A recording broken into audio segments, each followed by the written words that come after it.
So I think that's hot enough. 3, 2, 1. Oh, there we go. Welcome back to Stanway STEM Club. This week our students did 2 separate activities based on pressure.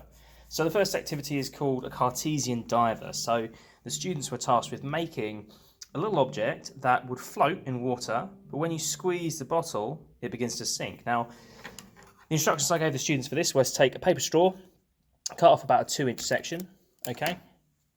I'm then going to take that and we're going to fold it in half. And then to hold these 2 halves together, we're going to use a paper clip. Okay.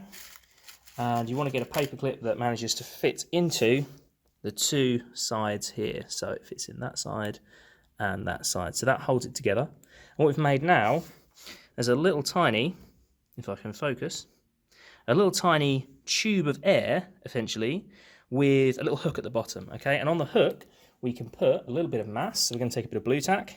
Now, the students used plasticine because I had a lot more plasticine than I did blue tack. The plasticine gets a bit weird when it gets wet. It's very messy, it's very slimy and gross. I would recommend using blue tack, but blue tack is, of course, a bit more expensive. And your school probably already has plasticine. So, if we focus here, if I drop this in water, it just about floats, which is where we want to be. If it doesn't float and it sinks, take off a little bit of blue tack. If it floats too much and it's lying on its side or something weird, put a bit more blue tack on. So I'm going to add a little bit more blue tack there to weigh it down a bit more.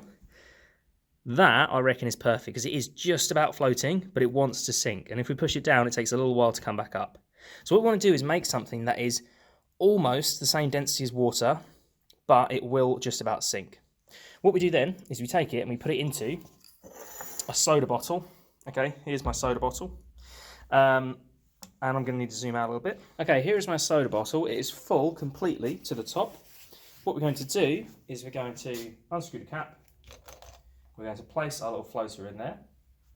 Now, it is just about floating. That is exactly what we want. It floats when the bottle is normal.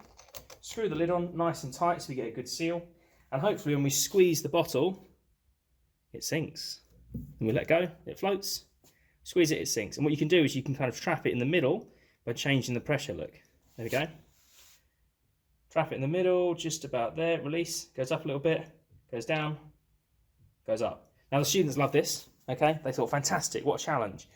It's very precise, okay? And I'll explain in just a moment how it works. Let's see how the students got on. Show me your diver. Hey, is he going to come back up though? Yeah, I think yours works better than mine, to be honest. So mine tends to go down, but I'll see, he's put on now. Ours isn't working. Is it not working? No. Sometimes you have to release the pressure a bit there. No, come back up.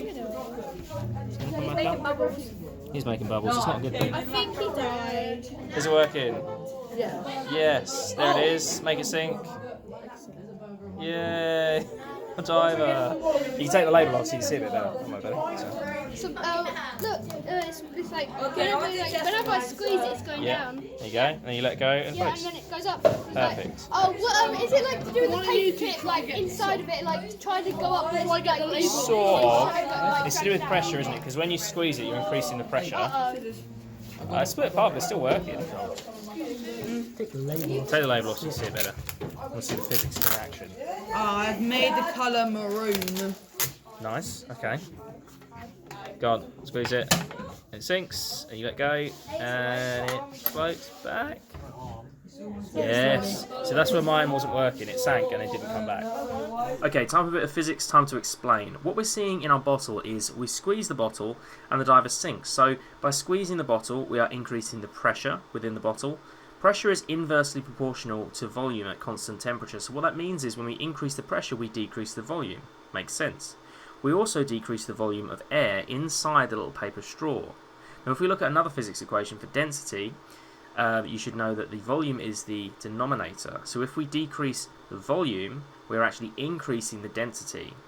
So now it makes sense that we worked so hard to get our little diver to be just slightly less dense than water so it would float, so that when we increase the density, it just about sinks. So all in all, we are increasing the pressure within the bottle, which decreases the volume of air within the little tube. That decrease in volume just about ticks its density over to just more than 1, so it's slightly more dense than water, and the diver sinks. Next up is can crushing. I do explain this in the video, so hopefully it makes sense. You see the steam coming out the top. So the steam in here is very high pressure because it's hot. If we cool it down rapidly, we reduce the pressure. It makes such a low pressure in the can that the atmospheric pressure around us that's pushing on everything is enough to hopefully crush the can. Now you're going to hopefully do this. I've got at least enough cans for everyone to do it once. I didn't think there was going to be this many people here. It takes a while to heat up. You want to wait till there's a decent steady stream out there because I don't want any water left in there. I want it all to be steam. Obviously don't touch the can. You want it all to be steam and not water. So if I shake it around, I can feel a bit of water in there, but that's probably good.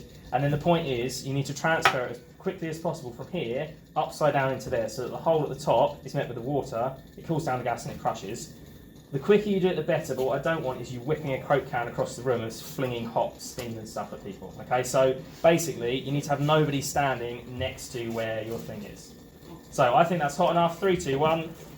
Oh, there we go. So that's what we're going for. We've crushed the can just with pressure, okay?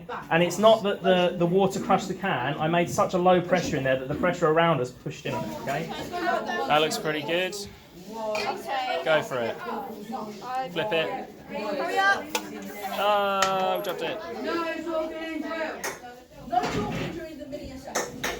How's it going? We've got a bit of steam coming out. You can give it a go if you want to. Hey, it worked a little bit. A little bit. At least it worked. No, it's burning. The can is burning. That's fine, you can wait if you want to. Pop it.